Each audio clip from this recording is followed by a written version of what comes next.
হযরত আব্বাস রাদিয়াল্লাহু তাআলা বলেন, নূরের নবী সাল্লাল্লাহু আলাইহি ওয়াসাল্লাম ফরমান, কোন সদাচরণকারী সন্তান যদি, কোন নেককার সন্তান যদি মা বাবার প্রতি একবার অনুগ্রহের দৃষ্টি দিয়া, মায়ার দৃষ্টি দিয়া, ভালোবাসার দৃষ্টি দিয়া, মুহাব্বতের দৃষ্টি দিয়া, নাজরাতুর রহমাতি ইল্লা কাতাবাল্লাহু বিকুল্লি নাজরাতিন হাজাতান মাবরুরাতান। দিনের নবী বলেন, কেউ যদি রহমতের দৃষ্টি দিয়া কোন নেককার সন্তান মা বাবার দিকে একবার তাকায়, আল্লাহ একটা কবুল হজের সওয়াব, কবুল হজের সওয়াব হচ্ছে মাবরুরাতান, যে হজটা কবুল হয়ে গেছে ওই হচ্ছে মাবরুর, ওই সন্তানের আমলনামার মধ্যে দান করে দেয়।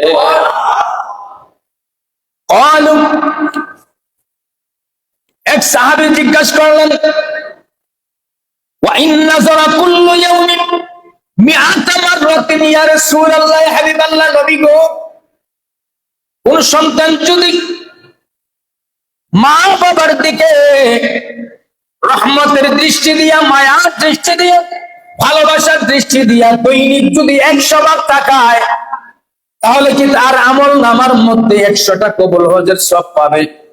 আল্লাহর হাবিব বলেন, ক্বালা নাআম, অবশ্যই অবশ্যই তার আমল নামার মধ্যে 100 হজের সওয়াব চলে যাবে।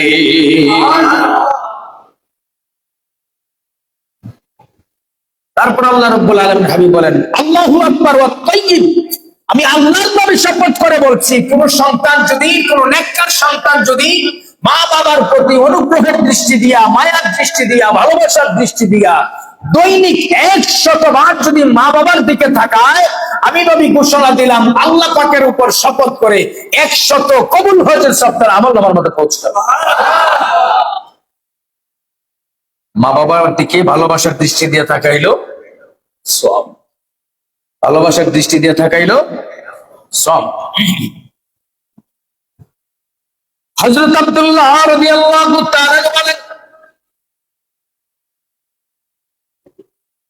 কেউ যদি পিতামাতার দিকে একবার তাকায়, তাহলে একটা কবুল হজের সওয়াব হয়। শুধু তাই না, النظر إلى الوالد عبادة، والنظر إلى الكعبة عبادة، والنظر في المصحف عبادة، والنظر إلى أخيك حبا له في الله عبادة। পিতামাতার দিকে তাকানো ইবাদত। কেউ যদি পিতামাতার দিকে তাকায়, তার জন্য সওয়াব লেখা হবে। পিতামাতার দিকে যদি ভালোবাসার দৃষ্টি দিয়া তাকায়, সওয়াব লেখা হয়। কাবার দিকে যদি ভালোবাসার দৃষ্টি দিয়া তাকায়, কবুল হজের সওয়াব হয়। কোরআনের দিকে যদি ভালোবাসার দৃষ্টি দিয়া তাকায়, সওয়াব হয়। শুধু সওয়াব হয় না, প্রত্যেকটা কাজের ক্ষেত্রে এই নেককার সন্তান যদি মা বাবার দিকে নয়, শুধু মা বাবার দিকে, কাবার দিকে এবং কি কোরআনের দিকে যদি তাকায়, তার আমলনামার মধ্যে সব চলে যায়। হযরত আবু সাঈদ সাঈদী রাদিয়াল্লাহু তাআলা থেকে বর্ণিত, তিনি বলেন, আমরা একদিন আমাদের অবস্থায় নবীর সামনে বসা ছিলাম। এমন সময় বনি সালমা গোত্রের একজন লোক নবীর কাছে এসে জিজ্ঞাসা করলেন, ইয়া রাসূলুল্লাহ, হাবিবাল্লাহ নবী গো, আমার মা বাবা তো ইন্তেকাল করেছেন, আমি আমার মা বাবা ইন্তেকাল করার পরে তাদের সাথে কিভাবে সদাচরণ করব, কিভাবে সদ্ব্যবহার করব? আল্লাহ রাব্বুল আলামিনের হাবিব বলেন, হ্যাঁ বনু সালমা গোত্রের লোক, শোনো, তোমার মা বাবা যদি ইন্তেকাল করেও থাকেন, তারপরও তাদের সাথে তুমি সদ্ব্যবহার করবা। শোনো, তুমি যদি তাদের জন্য আসসালাতু আলাইহা, তাদের জন্য যদি তুমি দোয়া করো, তাহলে তাদের প্রতি সদ্ব্যবহার হয়ে যায়। ওয়াল ইস্তিগফার ওয়াল উহাব, ওয়াল ইস্তিগফার ওয়াল উহাব, তাদের জন্য যদি তুমি ইস্তিগফার করো, মা বাবা মৃত্যুর পরেও সদ্ব্যবহার হয়ে যায়।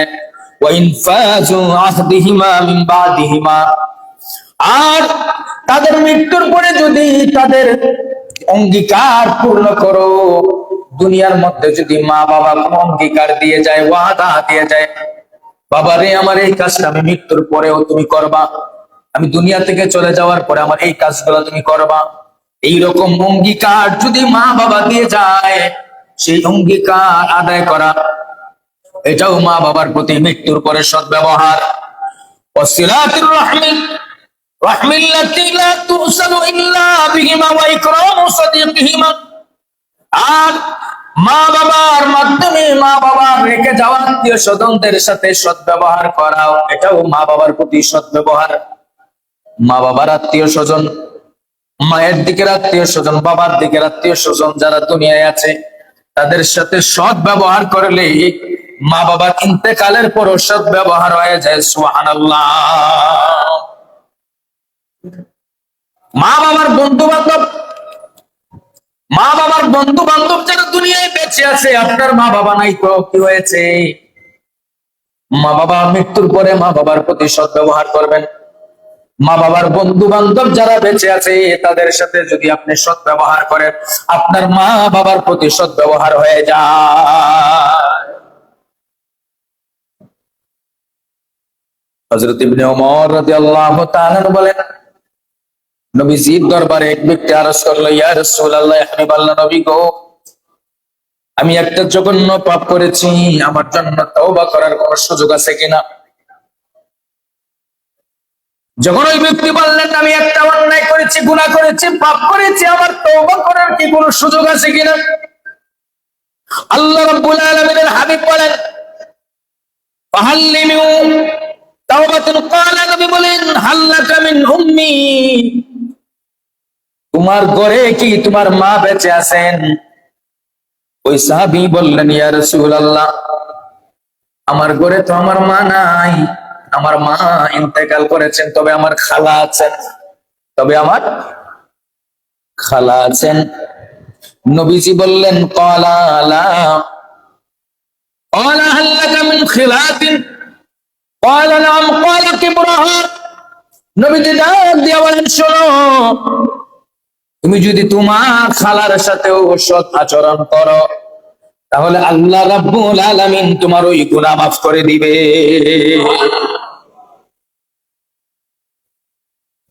শুনেন নাই সিলেটের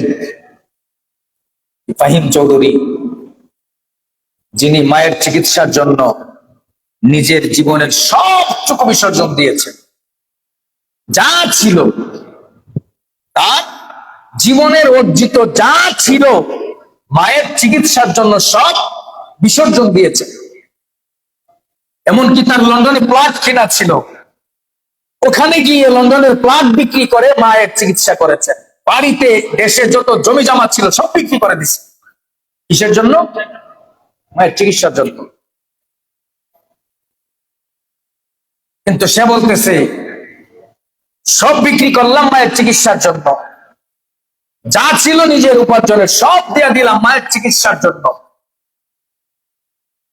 মা আমাকে এমন একটা অমূল্য সম্পদ দিয়ে গেলেন।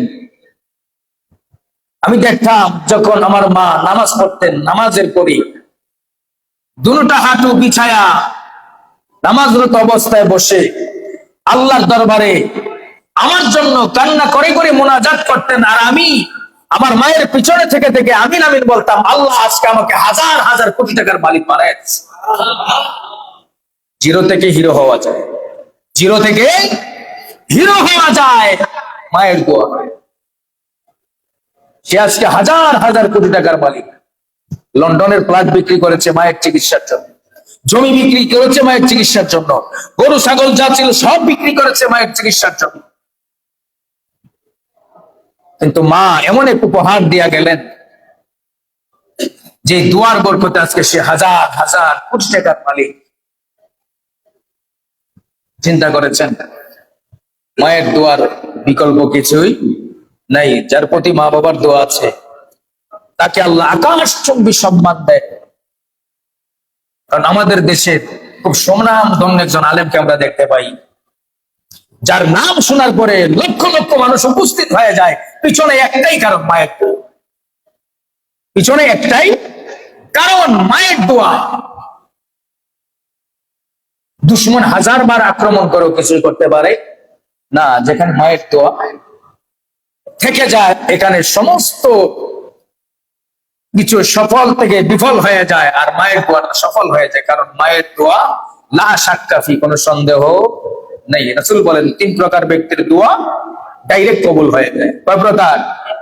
কথা বলেন না, কয় প্রকার? 3 প্রকার ব্যক্তির দোয়া ডাইরেক্ট কবুল হয়ে যায়, লা শাক্কা ফি, নবী বলেন কোনো সন্দেহ নেই। এর মধ্যে 1 নম্বর ব্যক্তি হলো মাজলুম। যেই ব্যক্তির উপর অত্যাচার করা হয়েছে, জুলুম করা হয়েছে, সেই অত্যাচারিত ব্যক্তি মাজলুম ব্যক্তি যদি আল্লাহর কাছে মাজলুম হওয়ার পরে, অত্যাচারিত হওয়ার পরে, দুর্বল হওয়ার পরে, শক্তিহীন হওয়ার পরে তার উপর জুলুম করা হয়, আর ওই ব্যক্তিটা যদি আল্লাহর কাছে সাথে সাথ মুনাজাত করে বলে দেয়, আল্লাহ রাব্বুল আলামিনের হাবিব বলেন লা শাক্কা ফি, লা শাক্কা ফি, কোনো সন্দেহ নেই, কোনো সন্দেহ নেই, ওই মাজলুম ব্যক্তি দোয়া করতে দেরি আল্লাহর দরবারে দোয়া কবুল হতে দেরি হয় না। সুবহানাল্লাহ।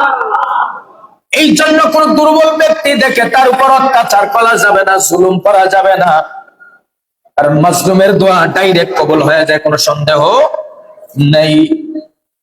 এবার নবীজি বলেন 2 নাম্বার ব্যক্তি হলো বিররুল ওয়ালিদাইন। 2 নাম্বার ব্যক্তি হলো তোমার আমার মা বাবা। তোমার আমার মা বাবা। নবী বলেন লা শাক্কা ফি, কোনো সন্দেহ নেই, মা বাবা যদি সন্তানের জন্য দোয়া করে দেয়, হুমা জান্নাতুকা, ওই সন্তানটা জান্নাত পর্যন্ত পৌঁছে যায়। ওয়ানারুকা, আর মা বাবা যদি কোন সন্তানকে বদ্ধ করে দেয়, লা শাক্কা ফি, ওই সন্তানের জন্য কোনো সন্দেহ নাই, জাহান্নাম পর্যন্ত পৌঁছে যায়। 2 নম্বরে মা বাবার দোয়া আল্লাহর দরবারে কবুল হয়ে যায়। 3 নাম্বার, কোন মুসাফির যদি আল্লাহর কাছে মুনাজাত করে, ওই মুসাফিরের দোয়ার সাথে সাথে আল্লাহর দরবারে কবুল হয়ে যায়। হযরত ইবনে উমর রাদিয়াল্লাহু তাআলা থেকে বর্ণিত, তিনি বলেন আল্লাহ রাব্বুল আলামিনের হাবিব ইরশাদ করতেছেন, বয়ান করতেছেন, তোমাদের পূর্ববর্তী লোকদের মধ্যে 3 জন ব্যক্তি ছিল, যারা একদিন একটা পাহাড়ের পাদদেশ দিয়া 3 বন্ধু মিলে হাঁটতেছে, এমত অবস্থায় বৃষ্টি আসলো, ঝড় আসলো। ওই ঝড় দেখে, বৃষ্টি দেখে, তুফান দেখে 3 বন্ধু ওই পাহাড়ের এক গুহার মধ্যে আশ্রয় নিল, বাঁচার জন্য, ঝড় থেকে বাঁচার জন্য, তুফান থেকে বাঁচার জন্য। যখন আশ্রয় নিল, আশ্রয় নেওয়ার পরে পাহাড়ের গুহার ভিতরে একটা পাথর এসে বসে গেল, একটা পাথর এসে বসে গেল, পাহাড়ের গুহার মুখটা বন্ধ হয়ে গেল, 3 বন্ধু গুহার নিচে আটকে পড়ে গেল। ঝড় আসলো, বৃষ্টি আসলো, তুফান আসলো, এটা থেকে বাঁচার জন্য গুহার ভিতরে ঢুকলো। এবার দেখা গেল গুহার ভিতরে গিয়ে ঢুকতেই গুহার মুখের মধ্যে একটা পাথর এসে বসলো, বিপদ বাড়লো না কমলো? বুঝেন নাই? একটা পাহাড়ের কিনার দিয়ে 3 বন্ধু যায়, এমত অবস্থায় তুফান আসলো, দৌড়ায় তুফান থেকে বাঁচার জন্য, ঝড় থেকে বাঁচার জন্য পাহাড়ের গুহার ভিতরে ঢুকলো।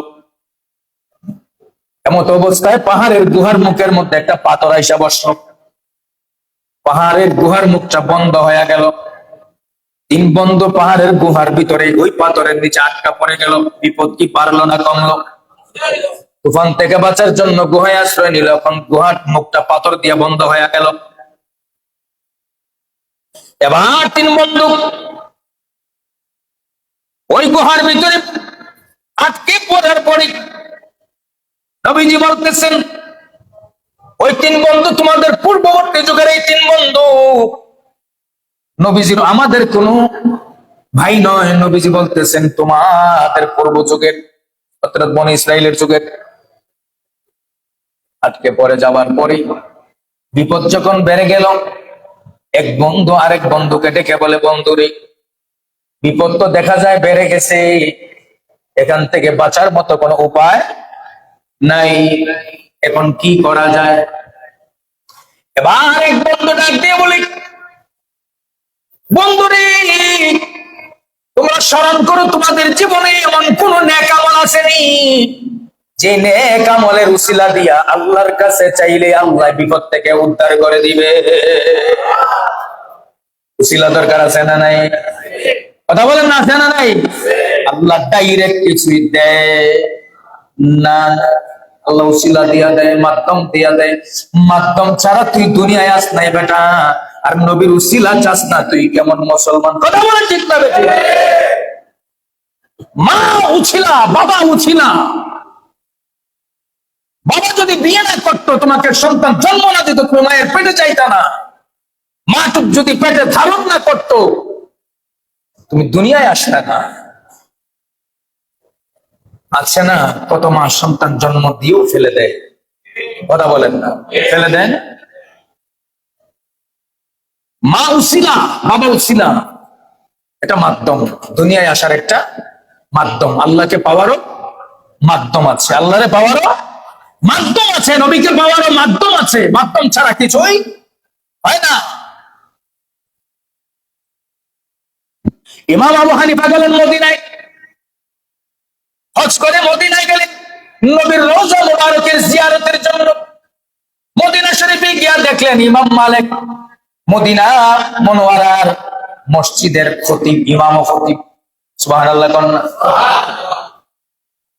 মদিনার মসজিদের ইমাম ইমাম মালিক, মালিক মাযহাবের ইমাম।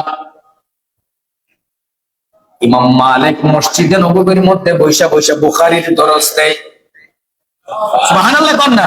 কিসের দরস? বুখারীর ক্লাস করাইতেছেন ইমাম মালিক। তোমার শায়েখ যে বলে মাযহাবের দরকার নাই, ইমামের দরকার নাই, ইসলাম এমনিতে আসে নাই। ওনারা ইসলামের জন্য নিজের জীবনটাকে উৎসর্গ করে দিয়া কোরআন হাদিস রিসার্চ করে তোমার আমার জন্য ইসলামটাকে এত সহজ করে দিয়েছেন। আর তারা যদি রিসার্চ না করে, গবেষণা করে না করে, তাদের দেখানো পথে যদি তুমি না চলো, তুমি তোমরাই হয়ে যাবে, পথভ্রষ্ট হয়ে যাবে। কথা বলেন ঠিক না ঠিক? ইমাম আবু হানিফা বলেন, আমি মদিনায় গেলাম, গিয়ে দেখলাম ইমাম মালিক বুখারীর দরস দেয়। মসজিদে নববীর ভিতরে বুখারীর দরস দিচ্ছে, আমি সবার পিছনে বসে গেলাম। ছাত্ররা যেইভাবে শিক্ষকের সামনে আদবের সাথে বসে আছে, আমি ইমাম আবু হানিফাও বসে আছি। দরস শেষ হলো, ক্লাস শেষ হলো, বুখারীর ক্লাস। যখন ক্লাস শেষ হলো, সবাই চলে গেল, আমি বসেই রইলাম। দেখি হুজুর বসে আছেন, ইমাম মালিক। ইমাম মালিক দাঁড়ালেন, আমি হানিফাও দাঁড়ালাম। দাঁড়ায়া হুজুরের কাছে সুন্দর এবং ভদ্র করে আদবের সাথে সামনে গিয়ে দাঁড়ায়া একটা সালাম দিলাম। সালামের সাথে সাথে ইমাম মালিক বুঝে গেলেন আমি সৌদি আরবি না, আমি আসামি, আমি বাহিরের দেশের। আমার সালাম দেখেই বুঝে গেলেন। জিজ্ঞাসা করলেন, কে আপনি? আপনার কি পরিচয়? কোথা থেকে আসছেন? ইমাম আবু হানিফা বলেন, হুজুর, আমি অমুক দেশ থেকে আসছি, আমার বাড়ি অমুক জায়গায়, আমি জিয়ারতে আসছি। আইসা দেখি আপনি মদিনার মসজিদের মধ্যে বৈশা বৈশা বুখারীর দরস দিচ্ছেন।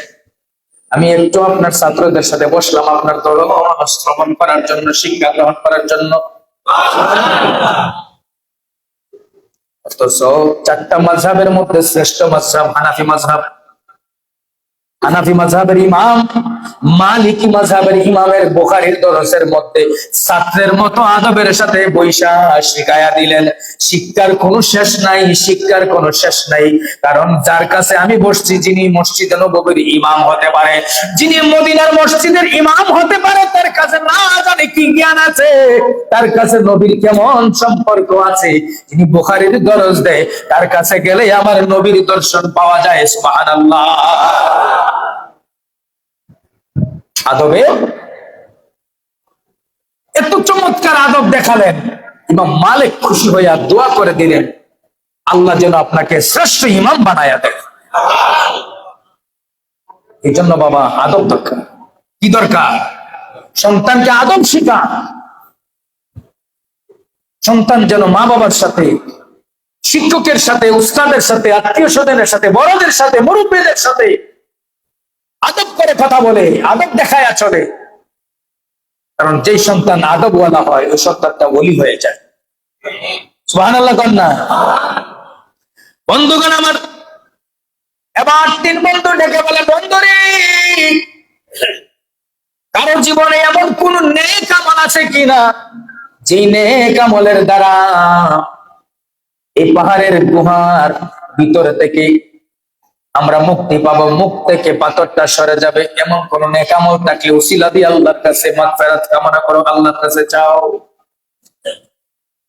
একটা বন্ধু দাঁড়ায় বলে, বন্ধুরে, আমার জীবনে একটা নেক আমল আছে। বলে, কি নেক আমল আছে? ওই বন্ধু ডাক দিয়ে বলি, আমার ঘরের ভিতরে আমার বৃদ্ধ মা বাবা আছে, আমি আমার মা বাবার জন্য আমি প্রতিদিন যখন মেষ চড়াইতাম, বকরি চড়াইতাম, বকরি চড়াই আইনা, মেষ চড়াই আইনা আগে যে দুধ দহন করতাম, ওই দুধ দহন করার পরে আমার স্ত্রী সন্তানকে আগে দেই নাই, আগে দেই নাই, আগে দেই নাই। আমার ছোট ছোট নাবালেক সন্তান আছে, তিনটা বাচ্চা আছে, আমার তিনটা বাচ্চার সামনে আমি আগে দুধ দেই নাই, দুধ দেই নাই, আমার স্ত্রীকে দুধ দেই নাই। আমি আগে মেষ বকরি দুধ দহন করে আমি আগে আমার মা বাবার সামনে দুধ দিতাম। আমার আল্লাহর কাছে যদি ভালো লাগে, এই কাজটা যদি আল্লাহর কাছে পছন্দ হয়, আল্লাহ পাক যেন পাহাড়ের গুহার মুখ থেকে পাথরটা সরায়া দেয়। সন্তান, স্ত্রীকে, নাবালেক তিনটা সন্তান, তাদেরকেও দুধ দেয় নাই, আগে কাকে দিয়েছে? কথা বলে না, কাকে? চিন্তা করেন তো, বাবা যদি বাজার থেকে বড় মাছ আনে, আমি দেখেছি আমার বাস্তব জীবনের প্র্যাকটিক্যাল, বড় মাছ আনলে মাছের মাথাটা বাবা খায় না, মাও খায় না, বাবা খায় না, মাও খায় না, বলে আমার সন্তানকে দিয়ে দাও। সুবহানাল্লাহ কোন? আর আজকে মাসের পর মাস, দিনের পর দিন, বছরের পর বছর যাচ্ছে, আমরা এমন সন্তান আছে, মা বাবা কি দিয়ে খাইলো এটা খোঁজও নেয় না। ঠিক না বেঠি?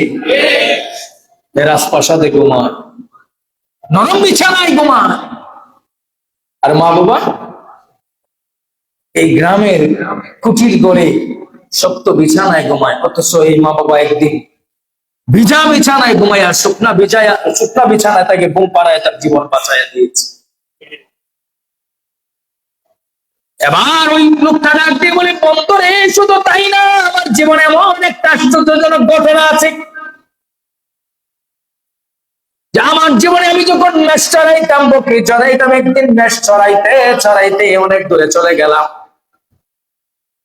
আস্তে আস্তে রাত্র হয়ে গেছে, দেরি হয়ে গেছে। আমি যখন মেষ চড়াই আসলাম, আয়সা থেকে বাড়িতে আমার স্ত্রী, আমার সন্তান, আমার তিনটা নাবালেক সন্তান পেটের ক্ষুধার যন্ত্রণায় কান্না করতেছে, আর আমার বৃদ্ধ মা বাবা ঘুমায়া গেছে।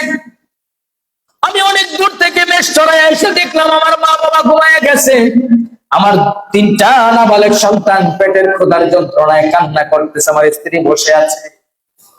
আমি বাড়িতে আসলাম, মেষ থেকে দুধ দহন করলাম, বকরি থেকে দুধ দহন করলাম।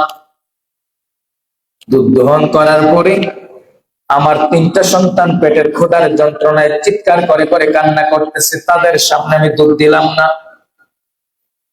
আমি ওই দুধের পাত্র নিয়ে আমার মায়ের মাথার কিনারে, বাবার মাথার কিনারে গিয়ে দাঁড়ায় গেলাম। সুবহানাল্লাহ বলনা।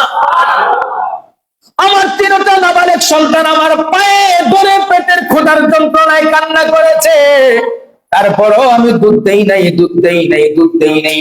আমার স্ত্রী পেটের ক্ষুধার যন্ত্রণায় কান্না করেছে, দুধ দেই নাই। আমি সারা রাত ভর আমার মা বাবার মাথার কিনারে দাঁড়ায় আছি, কখন আমার মা বাবার ঘুম ভাঙবে, আর কখন তাদেরকে আমি দুধ পান করাইবো, কখন তাদের পিপাসা তৃষ্ণা নিবারণ হবে, পেটের ক্ষুধা নিবারণ হবে। সেই আশায় মা বাবার মাথার কিনারে সারা রাত পর্যন্ত দাঁড়ায় রইলাম, আমার নাবালেক সন্তানদেরকে খাবার দেই নাই। সুবহানাল্লাহ। চিন্তা করেছে। এবার সকাল হয়ে গেল, ভোর হয়ে গেল, ঘুম থেকে আমরা জাগ্রত হলাম। আমার মা বাবা জাগ্রত হয়ে দেখলেন আমি আমার মা বাবার মাথার কাছে দুধের পেয়ালা নিয়ে দাঁড়ায় আছি। আমার মা জিজ্ঞাসা করলেন, বাবারে, তুমি কি সারা রাত ঘুমাও নেই? বলেন, মা, আমি দূর থেকে আসছি, আইসা দিকে আপনারা ঘুমায় গেছে। আমি মেষ চড়ায় আসলাম, আইসা দেখলাম ঘুমাইছেন, দুধ দোহন করলাম। আমার নাবালেক বাচ্চাগুলি পেটের খিদার যন্ত্রণায় কান্না করেছে, আমি তাদেরকে দুধ দিইনি। মা রাগ হয়ে গেলেন, কেন দুধ দেও নাই? বলে আমার মা বাবা দুধ না খেয়ে পেটের ক্ষুধা নিয়ে ঘুমায় গেছেন, আমার মা বাবাকে দুধ পান না করাই আমি কিভাবে আমার স্ত্রী সন্তানকে দুধ পান করাই? হাসরের ময়দানে যদি আল্লাহ আমাকে জিজ্ঞাসা করেন, তোর মা বাবা না খেয়ে ঘুমাইলো, সন্তানকে খাওয়াইলি, স্ত্রীকে খাওয়াইলি, মা বাবাকে কেন না খাওয়াইলি? এই বিচার যদি আল্লাহ আমাকে হাসরের দিন কাট করায়, দাঁড় করায় দেয়, আমি আল্লাহর কাছে কি জবাব দিব? ওই বয়ে সারা রাত মা বাবার মাথার কিনারে দুধ নিয়ে দাঁড়ায় আছি। মা বাবার অন্তর খুশি হয়ে গেছে, সুবহানাল্লাহ কন্যা। মা বাবার অন্তর খুশি হয়ে গেছে। মা বাবা দুধ পান করলেন, ওই নাতিদেরকে নিয়ে দুধ পান করলেন। দুধ পান করার পর আল্লাহর কাছে মোনাজাত করে দিলেন। আল্লাহ রাব্বুল আলামিন সন্তানটারে আল্লাহ ওয়ালা বানায় দিলেন। এবার সন্তানটা তিন বন্ধুর সামনে বলতেছে, বন্ধুরে, আমার আল্লাহ রাব্বুল আলামিনের কাছে যদি ওই কাজটা আমার ভালো লেগে থাকে, আল্লাহ রাব্বুল আলামিন যেন গুহার মুখ থেকে পাথরটা আরেকটু সরায়া দেয়। সাথে সাথে গুহার মুখ থেকে পাথরটা সরে গেল, সাথে সাথে সরে গেল।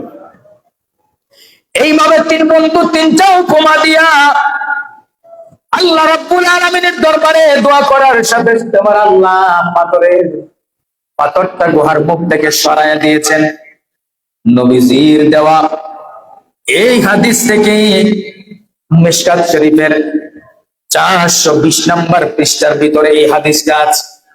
মাদ্রাসার আলিম ক্লাসের অর্থাৎ ইন্টারের মিশকাত শরীফের মধ্যে হাদিসটা আছে। বন্ধুরা আমার, এই হাদিস থেকে আমরা এই শিক্ষা নেই, যেখানে নাবালেক সন্তানকেও দুধ দেয় নাই মা বাবাকে দুধ পান করানোর জন্য, ওই কাজটা যদি আল্লাহর কাছে ভালো লেগে থাকে, আল্লাহ যদি গুহার মুখ থেকে পাথরে সরায়া দেয়, আর আপনি আমি যদি আখিরি জামানার শ্রেষ্ঠ নবীর উম্মত হওয়ার পরে যদি মা বাবার প্রতি ইহসান করে, দয়া করে মা বাবাকে খাওয়াই, মা বাবাকে যদি সম্মান করে, ইজ্জত করে, তাজিম করি, আমার আল্লাহ রাব্বুল আলামিন হাবিব বলতেছেন, হুমা জান্নাতুকা, তোর জন্য আল্লাহর জান্নাত ওয়াজিব হয়ে যাবে। আর মা বাবাকে কষ্ট দিয়া আপনি আকাশ চুম্বি ইবাদত করবেন, কোন কাজে আসবে? এক আল্লাহ বলি কাবা শরীফের কিনারে হাতিমে কাবা এবং মাকামে ইব্রাহিম, যারা হসে গিয়েছেন দেখেছেন, এই মাকামে ইব্রাহিম থেকে হাতিমে কাবার যে মধ্যবর্তী জায়গা, এটা হলো জান্নাতের টুকরা।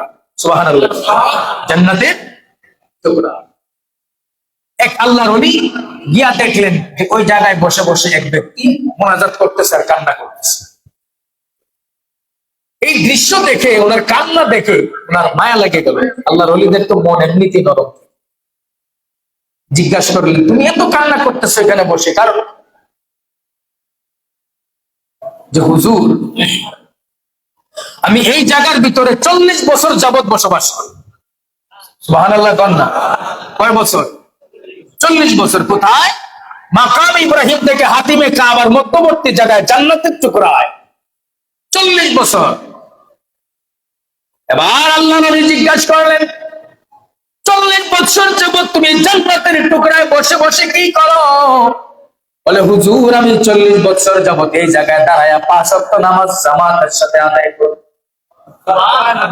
5 ওয়াক্ত নামাজ জামাতের সাথে আদায় করে জান্নাতের টুকরায় মাকাম ইব্রাহিম হাতিমে কাবার মধ্যবর্তী জায়গা, এই জান্নাতের টুকরায় দাঁড়ায় 40 বছর যাবত 5 ওয়াক্ত নামাজ আদায় করি। হুজুর, শুধু তাই না, 40 বছর যাবত নফল রোজাও রাখি। ইবাদত কয়দিন করছেন চিন্তা করেন? 40 বছর যাবত 5 ওয়াক্ত নামাজ জামাতে পড়ে, 40 বছর যাবত সে নফল রোজা রাখে। এবার ডাক দিয়ে বলে, হুজুর, তাই না, তাই না, এই 40 বছর যাবত আমি হজ আদায় করি। 40 বছর ধরে হজ আদায় করে, দিনের বেলায় রোজা রাখে, রাতের বেলায় ইবাদত করে। আর আল্লাহর ওলি ডাক দিয়ে বলেন, বন্ধুরে, তারপর তুমি কেন কান্না করতেছো? বলে, হুজুর, আমি এই বছরও ইলহাম পেলাম, জানতে পেলাম, আমি 40 বছর ধরে যে ইবাদত করি, নামাজ পড়ি, রোজা রাখি, হজ করি, এই বছরও আমার হজ কবুল হয় নাই। নাউজুবিল্লাহ বলেন। এবছর হজ, আমি 40 বছর ধরে হজ করি, একটা হজও কবুল হয় নাই। 40 বছর ধরে 5 ওয়াক্ত নামাজ জামাতে আদায় করে জান্নাতের টুকরা, তাও কবুল হয় নাই। 40 বছর ধরে নফল রোজা রাখি, তাও কবুল হয় না। এই জন্য আমি আল্লাহর দরবারে কান্না করতেছি। আল্লাহর ওলি বললেন, কারণ কি? যে হুজুর, কারণ বলবো, আগে আপনি আল্লাহর কাছে সুপারিশ করেন। ওই লোক ডাক দিয়ে বলতেছে, হুজুর আপনার চেহারা দেখে বোঝা যায় আপনি বুজুর্গ, আল্লাহওয়ালা, আল্লাহর ওলি মানুষ, আপনি আল্লাহর কাছে একটু আমার জন্য প্রার্থনা করেন। আল্লাহর ওলি মুরাকাবার মধ্যে বসে গেলেন। মুরাকাবা মুশাহাদা আছে না নেই? কথা বলেন, আছে না নেই? পীরের দরবারে না গেলে বোঝা যায় না, চেনা যায় না, পাওয়া যায় না। এই জন্য হক্কানি পীরের হাত ধরতে হয়। তাহলে মুরাকাবার মধ্যে বসলে মদিনার নবীর রওজা পর্যন্ত দেখা যায়। কাশফের দরজা খুলে যায়। কোন দরজা?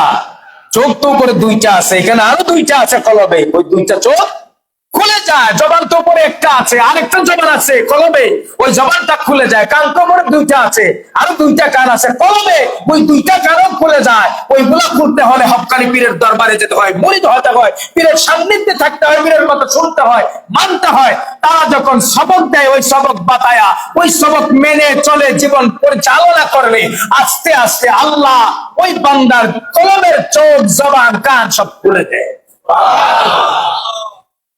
এবার আল্লাহর ওলি মুরাকাবার মুশাহাদার মধ্যে বসে আল্লাহর দরবারে প্রার্থনা করলেন। আল্লাহ রাব্বুল আলামিনের পক্ষ থেকে ইলহাম আসলো, ওই ব্যক্তির জন্য দোয়া করো না, তার দোয়ার জন্য দোয়া কবুল হবে না, তার দোয়া কবুল হবে না। মুরাকাবার মধ্যে বসে হুজুর দেখলেন এই বছর যে হজ করছে এটাও কবুল হয় নাই। এইভাবে একাধারে 40 বছর হজ করলো, কবুল হয় না। এবার আল্লাহর ওলি বারবার আল্লাহর কাছে আবদার করলেন। আল্লাহ ডাকতে বলেন, বন্ধুরে, তুমি আমার কাছে তার জন্য আর ফরিয়াদ করো না, আমি আল্লাহ আরো ফরিয়াদ কবুল করব, যেখানে জান্নাতের টুকরায় নামাজ পড়তে দেরি, কবুল হতে দেরি না, দোয়া করতে দেরি, কবুল হতে দেরি হয় না, সেই জান্নাতের টুকরায় 40 বছর কাটায় দিতে কোনো কাজ হয় না। এবার আল্লাহর ওলি যখন বিমুখ হয়ে গেলেন, জিজ্ঞাসা করলেন, ভাই এর কারণ কি? তোমার পিছনে ঘটনা কি, আমাকে একটু খুলে বলো। ওই লোকটা ডাক দিয়ে বলে, বন্ধু, এর পিছনের কারণ হলো, আমার ঘরে আমার বৃদ্ধ মা ছিলেন। আমি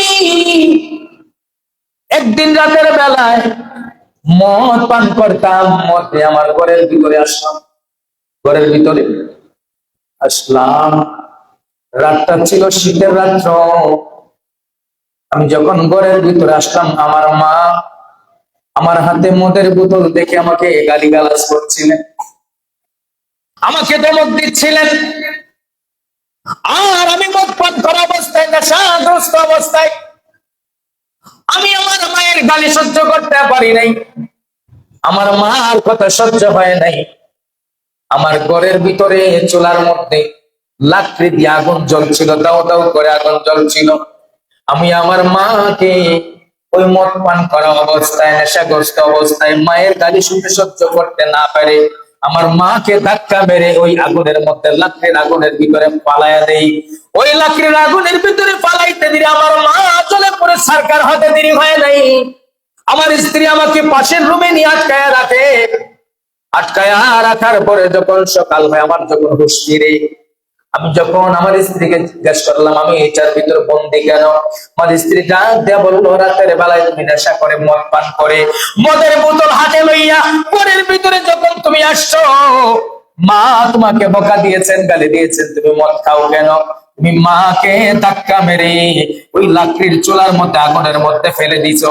মা চলে পড়ে সরকার হয়ে ওই আগুনের মধ্যে শেষ হয়ে গেছে। আমি তাড়াতাড়ি করে তোমাকে ঘরের ভিতরে দরজা দিয়ে বন্ধ করলাম, কখন জানে তুমি আমাকেও মেরে ফেলো। এই কথা শোনার পরে সন্তান অবাক হয়ে কান্না শুরু করে দিল, আশ্চর্য হয়ে গেল, অবাক হয়ে আল্লাহর দরবারে কান্না করতে লাগলো, আমি কি করলাম, কি করলাম, হায় আফসোস, হায় আফসোস। এবার আফসোস করলেন কাজ হবে না। এবার ওই সন্তান কি করলো, মায়ের জন্য জিজ্ঞাসা করলো স্ত্রীর কোন হাত দিয়ে দাগ কাটছে, বলে এই হাত দিয়া। এই হাতটা নিজে নিজে কেটে ফেলছে। ওই হাত দিয়ে কেটে ফেলছে বলতেছে, শুধু কি হাত দিয়ে দাগ কাটছে, কয় না এই হাত দিয়ে তুমি ধরছো। এবার সন্তান আবার কি করলো, এই হাতটাও কেটে ফেলছে। সুবহানাল্লাহ কন্যা, সব করলো, হাত কাটলো। এবার ওই লোকটা ডাক দিয়ে বলে, হুজুর আমি কি করলাম, আমার সমস্ত সম্পত্তি বিক্রি করে দিলাম, সমস্ত সম্পত্তি বিক্রি করে 3টা ভাগ করলাম, একটা ভাগ আমার স্ত্রী সন্তানকে দিলাম, আর একটা ভাগ গরিব মিসকিনকে দিয়ে দিলাম, আর একটা ভাগ দিয়ে আমি মক্কায় জান্নাতের টুকরায় মাকাম ইব্রাহিম আর এক হাতিমে কাবার মধ্যবর্তী জায়গায় আইসা একদিন নয় 2 দিন নয় 40 বছর যাবত 5 ওয়াক্ত নামাজ আদায় করি, 40 বছর যাবত নফল রোজা রাখি, 40 বছর যাবত হজ করি, 40 বছর যাবত আল্লাহর ইবাদত করে, আমার কিছুই কবুল হয় না, কিছুই কবুল হয় না। এই জন্য আমি আল্লাহর দরবারে কান্না করি, আল্লাহর দরবারে কান্না করি। এই ঘটনা শোনার পরে আল্লাহর ওলি অবাক আশ্চর্য হয়ে গেলেন যে তোমার তো ক্ষমা পাওয়ার মতো কোনো লাইন আছে? নাই নাই।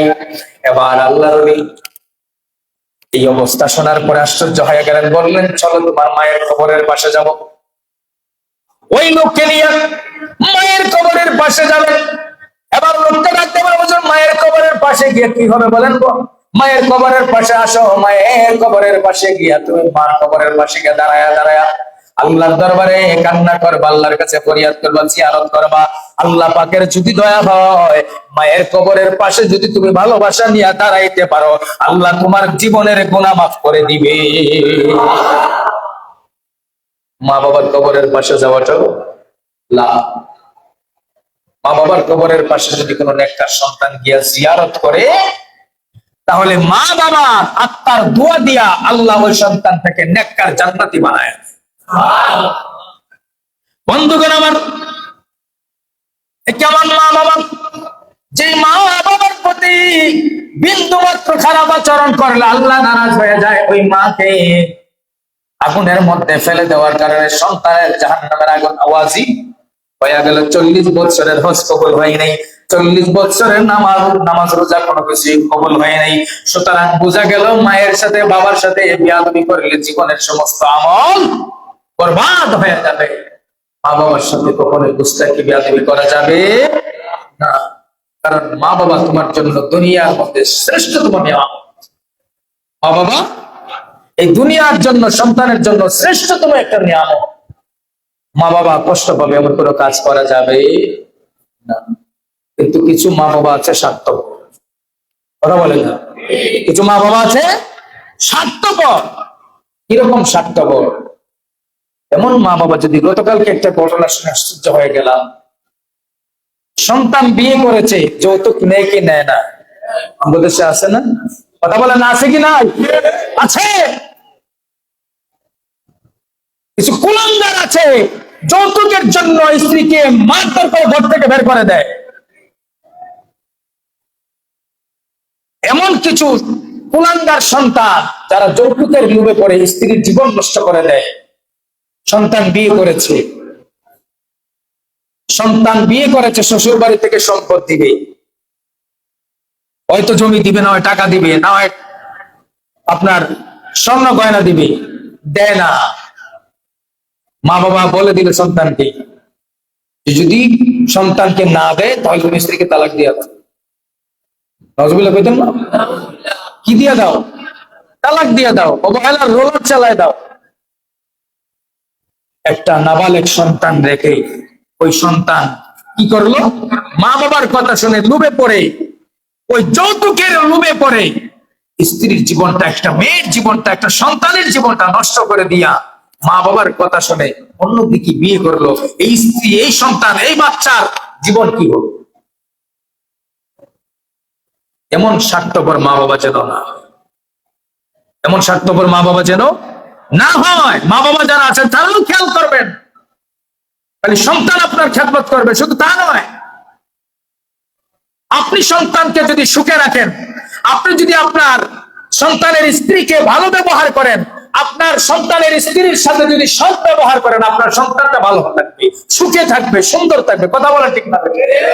আর আপনি যদি আপনার সন্তানের স্ত্রীর সাথে ক্যান ক্যান জ্ঞান জ্ঞান করেন, কথায় কথায় ভুল করেন, হাঁটায় চলায় ভুল করেন, তাকে বারবার দোষারোপ করেন, তার উপর জুলুম করেন, আপনার সন্তান সুখে থাকবে না। এই জন্য আপনার সন্তানকে সন্তানের মতো করে দেখবেন, আপনার সন্তানের স্ত্রীকে নিজের মেয়ের মতো করে দেখেন, তাহলে আপনার সন্তানও আপনাকে, আপনার সন্তানের স্ত্রীকে আপনাকে মায়ের মতো, বাবার মতো দেখবে। কথা বলেন ঠিক না বেঠে? সন্তানের উপর যেমন আপনার হক আছে, সন্তানের আপনার উপর হক আছে। সন্তানকে কোরআন শিক্ষা দেন, সন্তানকে নবীর মুহাব্বত শিক্ষা দেন, আহলে বায়াতের মুহাব্বত শিক্ষা দেন, আদব শিক্ষা দেন, কোরআন শিক্ষা দেন। আর সন্তানকে আপনি ভালো পথে চালাইলেই ওই সন্তান আপনার সেবা করবে। আর আপনি সন্তানকে যদি ভালো পথে না চালান, সন্তান তো খারাপ হবেই। সন্তানকে ভালো রাস্তা দেখান, আপনি ভালো রাস্তা দেখাবেন না, ভালো ফল আশা করবেন, এটা হয় না, এটা জুলুম হয়ে যায়, অন্যায় হয়ে যায়। এই জন্য মা বাবা যারা আছেন, আমি মা বাবার পায়ে হাত রেখে বিনীত অনুরোধ করব, আপনার সন্তানকে আপনি সঠিক বুঝ দেন, আপনার সন্তানের স্ত্রীর সাথে ভালো ব্যবহার করেন, আপনার সন্তানের স্ত্রীর সাথে, আপনার বৌমার সাথে নিজের মেয়ের মতো আচরণ করেন, আপনার সংসারটা সুখের সংসার হয়। আর আপনার সন্তানের বউয়ের সাথে আপনি খারাপ আচরণ করবেন, কথায় কথা ভুল ধরবেন, কাজে কাজে ভুল ধরবেন, তার উপর গালি গালাজ করবেন, অন্যায় করবেন, অত্যাচার করবেন, জুলুম করবেন, আপনার ঘরে সংসারে সুখ আসবে কি? সুখ আসবে না। আপনি আপনার সন্তানের সাথে, সন্তানের স্ত্রীর সাথে, সন্তানের নাতিপুতির সাথে আপনি ভালো ব্যবহার করবেন, এটাই হলো আপনার দায়িত্ব। আপনার সন্তানকে যদি আপনি ভালো রাখেন, তাহলে আপনিও ভালো থাকবেন। আপনার দায়িত্ব আপনি পালন করেন, তারপর যদি আপনার সন্তান দায়িত্ব পালন না করে, ওই রকম যদি 40 বছর হজ করে, তার হজ কবুল হবে না। 40 বছর জামাতে নামাজ আদায় করে জান্নাতের টুকরা কবুল হবে না, উমরা করে কবুল হবে না, কোনো কিছু কবুল হবে না। এই জন্য আপনি আপনার হক আদায় করেন, সন্তান আপনার হক আদায় করবে। যেমনই ভাবে মা বাবার উপর সন্তানের হক রয়েছে, সন্তানের উপর মা বাবার হক রয়েছে। আল্লাহ পাক সঠিক বুঝদান করে সকলে করি আমিন। ওয়া আখিরু দাওয়ানা আলহামদুলিল্লাহি রাব্বিল আলামিন। আসসালামু আলাইকুম ওয়া রাহমাতুল্লাহ।